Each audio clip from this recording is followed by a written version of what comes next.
তো এদিকে তোমার হচ্ছে এখন এই যে মাইশোনা হচ্ছে ঘুম দিয়ে উঠলো আর এখন বাজে সকাল 7টা। তো আজকে ভিডিওটা স্টার্ট করলাম। আর মাইশোনা দেখো মুখ ধুচ্ছে, এখন ব্রাশ করছে, ছোটো মিমি ব্রাশ করিয়ে দিচ্ছে। ছোটো মিমির হচ্ছে আজকে পরীক্ষা, তো হচ্ছে মানে মুখে একটু কুলুকুচি করতে বল, ভিতরের এগুলো বার করে দিতে বল। আর ও এবারে চান নান করবে। আর তোমার এদিকে দেখো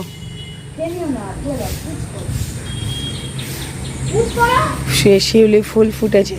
তো এইসব ফুলগুলো গাছে যেগুলো আছে, তো এই দেখো নাড়া দিলে না ঝরে ঝরে পড়ে, ঝরে ঝরে পড়ে, এই যে ঝরে ঝরে পড়ে। এই দেখো যে ফুল পড়েছে এগুলো সব কুড়ানো হবে তোমার কি পুজোর জন্যে, তো এটা পরে কুড়াবো। এদিকে পরীক্ষা দিতে গিয়েছিলাম, তো এই জন্য আর ভিডিও তো তারপরে আর কন্টিনিউ করতে পারিনি। বুঝতেই তো পারছো, একটা তাড়াহুড়ো থাকে রেডি হয়ে বেরানোর। তো পরীক্ষা দিয়ে এই লাস্টে যখন বাড়ি আসছি তখন একটু ভিডিও ক্লিপ একটা তুলে নিলাম। আর রাস্তায় দেখো কি প্রচণ্ড ভিড়, অ্যাকচুয়ালি সব এক্সাম শেষ হলো তার সব আসছে গাড়িতে।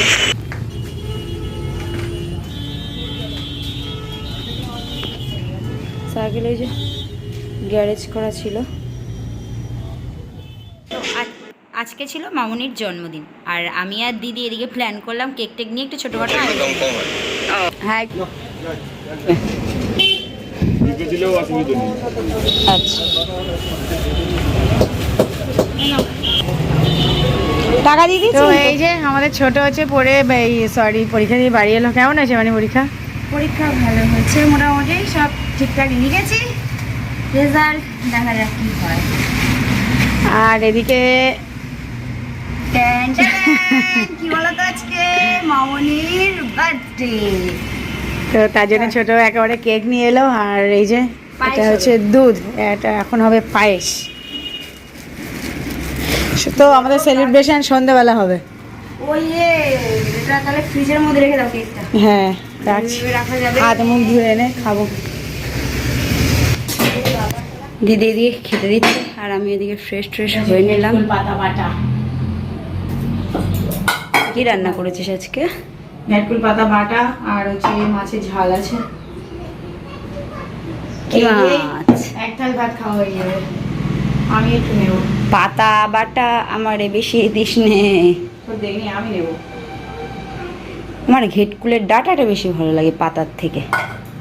হাতে করে লবণ নেই তো? ঠিক আছে। জল নিয়ে গেছিস? লবণ লবণ, এই তো লবণ, এগুলোই নিয়ে যায়, ব্যাস তাহলেই হয়ে যাবে। লবণ লে লিয়া। আমরা এখন খেতে বসে বললাম। লবণ। আর ওইদিকে দেখ কি করছে, দেখ একটু দেখা। আর ওইদিকে দেখো চালি ওরে এত লবণ লাগে কোনোদিন? অল্পই, আমার একটু দিবি না তো মা? ও থাম্মির সাথে ওইদিকে এখন দুষ্টু হচ্ছে। মাইশোনাটা কই গো? হে এই দেখে ফেলেছি।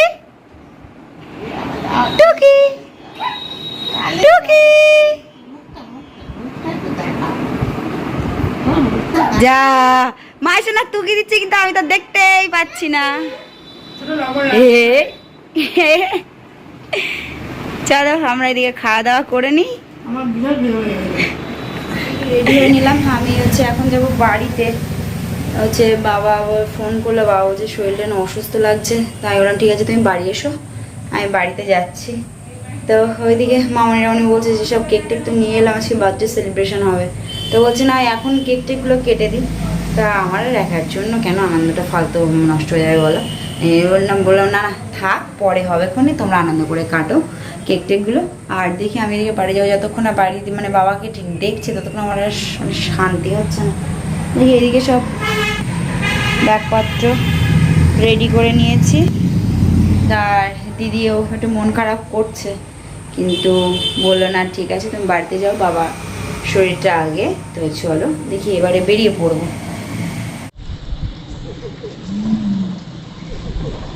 চলে এসছি বাড়িতে।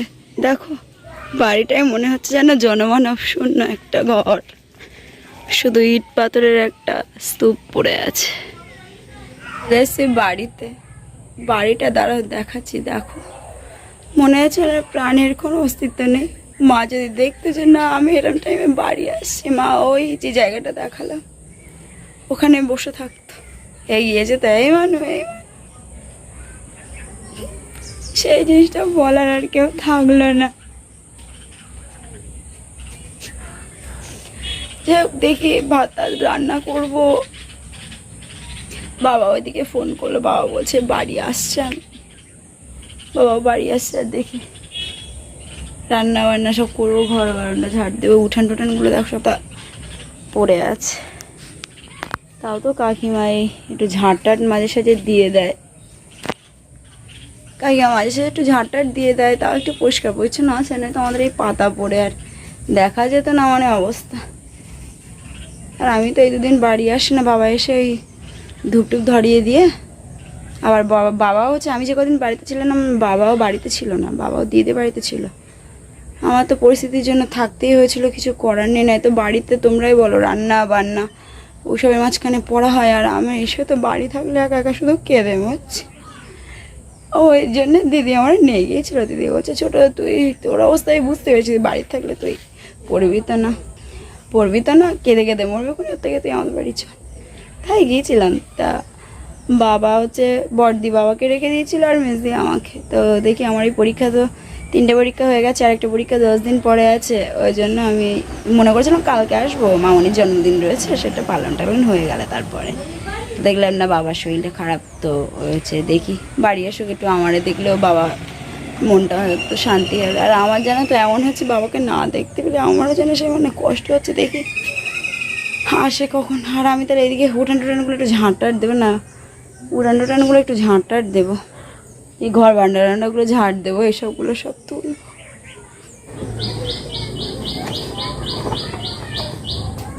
দেখি এসব পর্দাগুলো সব খুলি।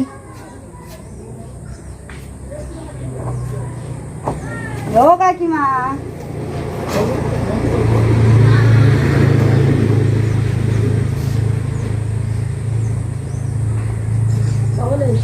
এই এক্ষুনি আসো। দেখলাম ওখানে তুমি বসেছিলে, কি হচ্ছে কি বলো দিনি সবার। বাবা আসছে, বাবারও শরীরটা ঠিক ভালো নেই। হ্যাঁ একটুখানি ওই কখন যাও আমার একটুখানি বলো কোন দিনই বাবারও তোমার আবার কি হচ্ছে বাড়িতে মনে হচ্ছে না তো জনমানব না, যে এই পর্যন্ত কথা বাড়ি আসতে ওই জায়গাটা বসে থাক। একটু দেখো জায়গা পড়ে যাচ্ছে, সব কিছু আছে মানুষ।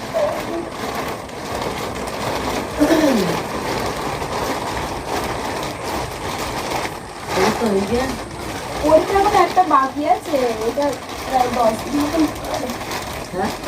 ওইটা ওই লাস্ট পরীক্ষা এখনো বাকি আছে, আরেকটা হতে 10 দিন পরে হবে পরীক্ষা। হ্যাঁ হয়েছে, ভালো হয়েছে।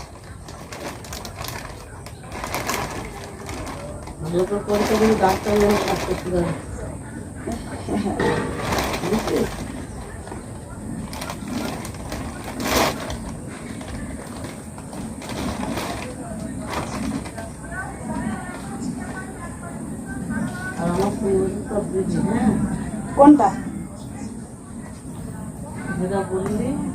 হ্যাঁ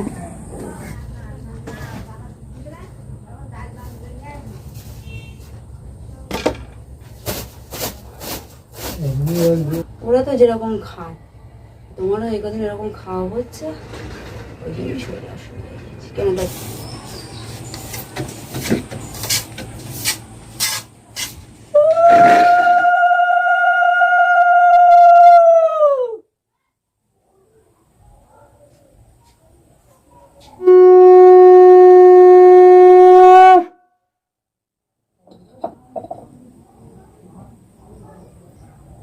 এই যে সন্ধ্যে টন্ধে থেকে সব দিয়ে নিলাম, আর একটু পরে ভাত বসাবো। একেবারে ভাত রান্না করে গরম গরম আমি আর বাবা খেয়ে নেবো। বাবা আবার গেল হচ্ছে সে একটু মানে জোনেদের কাছে, অ্যাকচুয়ালি সেই পাটটার তো আমাদের কিছু কাটা হয়নি। এবার সত্যি কথা বলতে বাবার যা শরীরের অবস্থা, আর মেন্টালিভাবে তো বুঝতেই পারছো ভেঙে পড়েছে, আর শরীরটাও যেন সেই মানে মোটামুটি ঠিক আছে, কিন্তু এখন আমরা সেই রিক্স বাবার উপরে টোটালি কিছু দিতে চাই না, চাষবাসের কোনো ভার। তো বাবা হচ্ছে জোন ঠিক করেছিল, এখন ওরা পাট কেটেছে, কিন্তু এমন এক পরিস্থিতি যে আমাদের সেই ধান টান রোবে, তো এবার অন্যান্য ক্ষেতে যদি ধান টান রুয়ে নেয় তাহলে আর ট্রাক্টর হচ্ছে গিয়া মানে চষে দিতে পারবে না, কারণ তো সেই ঢোকার পজিশনটাই তো থাকবে না। এবার মানে জোনদের বারবার করে বলে দেওয়া হচ্ছে যে তোমরা একটু যাও গিয়ে আমাদের কাজটা করে দাও। সে এখানে কাজ ধরে রেখেছে, সেখানে কাজ ধরে রেখেছে, বলে তো এমন করলে হয় চাষবাসের কাজে। বলছে যে হ্যাঁ ঠিক আছে যাবো, তাহলে বলার কি দরকার, বলে দিলে মিটে যায় যে হচ্ছে আমি মানে পারবো না, কিংবা আমাদের অন্য কোথাও কাজ আছে। বাবা আবার তাই ওইভাবে ছুটলো। বাবা বলছে যে একটু শরীরটা ভালো লাগছে, তো দেখি এখন টাউটার করে সুস্থ হয়ে গেলে, যতক্ষণ না ঠিকঠাক দেখছি ততক্ষণ আর আমি মানে ঠিক থাকতে পারছি না। বাবা বললো, বাবা আবার বেরিয়েছে, বাবা বলছে তুই টিভিটা ছেড়ে তারে বস, আমি আসছি, তারপরে ভাতটা চাপাস করে। চাল নিয়ে নিলাম, এটাতে আমার আর বাবা দুজনের হয়ে যাবে।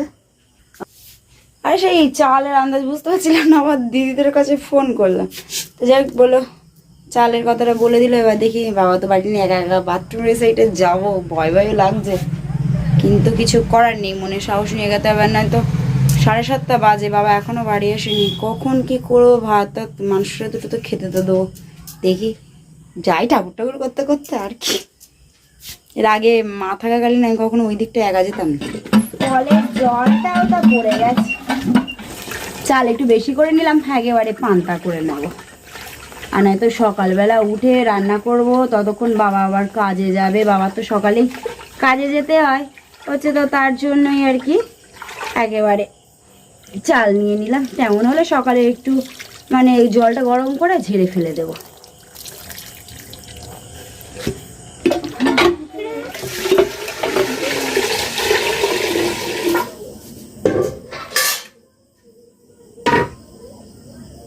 ভাতে দেবো এখন।